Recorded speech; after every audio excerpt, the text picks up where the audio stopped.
Welcome back. तो guys आज मैं आपको अपने साथ लेकर चल रही हूँ मेरे एरिया की एक खूबसूरत सी लाइब्रेरी में। Yes, this is the library which is located in my district. And guys आपको पता है नेदरलैंड्स यानी कि डच लैंग्वेज में लाइब्रेरी को बिब्लियोथेक बोला जाता है। बोलना थोड़ा मुश्किल है बिब्लियोथेक, but this is the word they use for library. So we are going to explore the library in new Wakhine city. ये लाइब्रेरी इतनी बड़ी है गाइस, ऐसी लाइब्रेरी मैंने आज से पहले नहीं देखी थी। यहाँ पे आपको हर सेक्शन के लिए आपको कुछ ना कुछ मिलेगा। इनफैक्ट मैं आपको एक बहुत अच्छी बात बताना चाहूँगी इस लाइब्रेरी के बारे में। ये एक मॉडर्न और वेलकमिंग पब्लिक लाइब्रेरी है जो सिर्फ बुक्स के लिए नहीं बल्कि लर्निंग और कम्युनिटी के लिए भी फेमस है। ये लाइब्रेरी मेन सिटी सेंटर में लोकेटेड है और यहाँ स्टूडेंट्स, फैमिलीज, किड्स और प्रोफेशनल सबके लिए कुछ ना कुछ अवेलेबल होता है। एंड गेस व्हाट, ये लाइब्रेरी का लुक इतना अमेजिंग है ना, आपको खुद मन होता है कि भाई लाइब्रेरी जाके कुछ पढ़ते हैं। और ये देखो मेरा बच्चा वेद भी बहुत मज़े करता है जब भी वो लाइब्रेरी आता है। एंड स्पेशली वेद की उम्र के लिए भी यहाँ पे सेपरेट सेक्शन है जहाँ पे इनकी उम्र के बच्चों के लिए, 1.5 साल के बच्चों के लिए अलग बुक्स हैं, बिल्कुल kids friendly book, kids friendly zone जहाँ पे आपको खेलने के लिए भी इन बच्चों के लिए बहुत मिलता है। यहाँ पर आपको books, e books, audio books, magazine और डिजिटल रिसोर्सेज ईजिली एक्सेसिबल होते हैं। एंड साथ ही यहाँ पे आपको क्वाइट स्टडी स्पेसेस भी मिलते हैं जहाँ आप फोकस के साथ पढ़ाई या काम कर सकते हो। इनफैक्ट जो लोग वर्क फ्रॉम होम करते हैं एट टाइम्स वो अपने बच्चों को यहाँ पे लेकर आते हैं सो दैट बच्चे और बच्चों के साथ खेल सकें इन द लाइब्रेरी। और इन द मीन टाइम वो लोग प्रोफेशनल्स अपना एम्प्टी स्पेसेस में, आपको ये सिस्टम दिख रहे हैं, वहाँ पे बैठ के अपना काम भी कर लेते हैं। Library regular workshop, language cafe, reading session और कम्युनिटी इवेंट्स भी ऑर्गेनाइज कराती है जिससे ये जगह एक सोशल हब जैसी फील होती है। ओवरऑल बिब्लियोथेक न्यू वखाइन एक काम, फ्रेंडली और मॉडर्न स्पेस है जहाँ लोग पढ़ते भी हैं, सीखते भी हैं और कम्युनिटी के साथ साथ कनेक्ट भी करते हैं। एंड गाइस इस लाइब्रेरी में एक बहुत अच्छा पॉइंट ये भी है, ये ताल सलून जो आपने सबसे ऊपर देखा, यहाँ पे आप लैंग्वेज भी सीख सकते हो। जैसे कि मेरी मदर टंग हिंदी है एंड इंग्लिश में मैं फ्लुएंट हूँ, लेकिन मुझे डच लैंग्वेज नहीं आती, तो यहाँ पे डच लैंग्वेज के सेशंस भी होते हैं।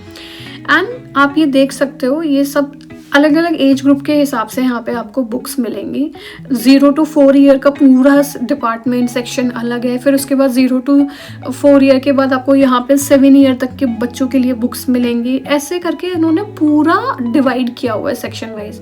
और ये आपको दिख रहा है मिनी थिएटर, अभी आपने देखा ये मिनी थिएटर के अंदर एक छोटा सा ऑडिटोरियम स्टाइल बना हुआ है जहाँ पे आप लाइब्रेरी के अंदर छोटे छोटे इवेंट्स, प्रेजेंटेशन और किड्स एक्टिविटी ऑर्गेनाइज कर सकते हैं। For example during the book festival, जो कि एक किड्स रीडिंग इवेंट होता है, यहाँ पे स्मॉल थिएटर परफॉर्मेंसेज होती हैं जहाँ बच्चे और पेरेंट्स मिलके स्टोरी सेशन और म्यूजिक एक्टिविटी एंजॉय करते हैं।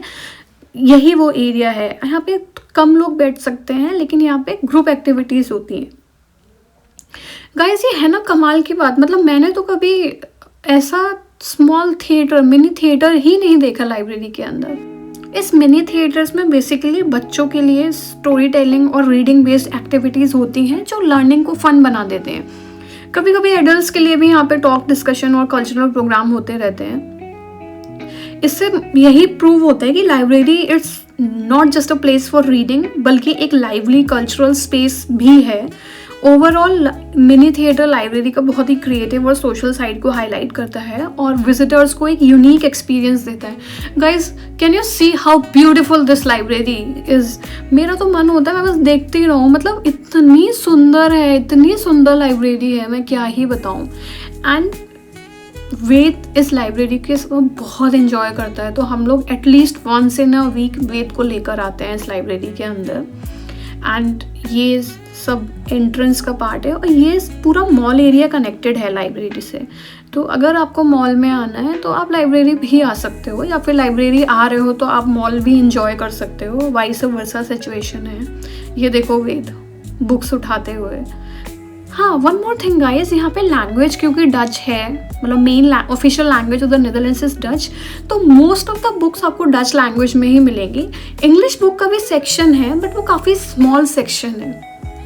बिकॉज ऑब्वियसली डच लोग तो डच लैंग्वेज में पढ़ेंगे ना, तो बच्चों की किताबें भी मोस्टली डच लैंग्वेज में ही होते हैं। तो वेद को हम लोग जो बुक देते हैं तो that is most of the time picture based, pictures बनी होती हैं बच्चों को, वो animals picture, fruits, number system etcetera, तो बच्चों को वही अच्छा लगता है। और आप ये देख सकते हो कितना एन्जॉय कर रहा है वेद। यहाँ पे ये सॉफ्ट टॉयज़ भी पड़े रहते हैं, ये किड्स कॉर्नर ही है वो देखो, जहाँ पे बच्चे खेल सकते हैं। एंड यहाँ पे और भी बच्चे आते हैं of the same age group, तो बच्चे काफ़ी इंटरेक्ट भी करते हैं एक दूसरे के साथ। They really enjoy this space, this time. I wish ऐसी लाइब्रेरी अपने इंडिया में भी काफ़ी प्रोमिनेंट होती। I mean in school, obviously मैं जिस स्कूल में थी, मेरे स्कूल में लाइब्रेरी थी, but library as a social study group अभी तक नहीं बना है अपने यहाँ पे। हम लोग के यहाँ पे लाइब्रेरी अभी स्कूल कॉलेजेस तक ही लिमिटेड है, बट यहाँ पे लाइब्रेरी को एक सोशल स्ट्रक्चर दिया गया है नेदरलैंड्स में। सो आई वुड लाइक कि इंडिया में भी ऐसे ही हो कि, एंड इनफैक्ट आपको जान के ये शॉक लगेगा कि इंडिया में पहले पब्लिक लाइब्रेरी हुआ करती थी। पहले मेरे पापा बताते हैं, मेरे फादर बताते हैं मुझे कि वो लाइब्रेरी से जाके बुक्स लेकर आते थे, लेकिन अभी वो पब्लिक लाइब्रेरी वाला कॉन्सेप्ट ही हट चुका है। सो आई वुड रियली वांट कि अपने इंडियन गवर्नमेंट इसकी तरफ काम करे, पब्लिक लाइब्रेरी दोबारा से रीओपन करे। एंड ये मैंने एग्जिट लिया और एग्जिट लेके ये आता है एक सुंदर सा mall. So that was the end of today's blog.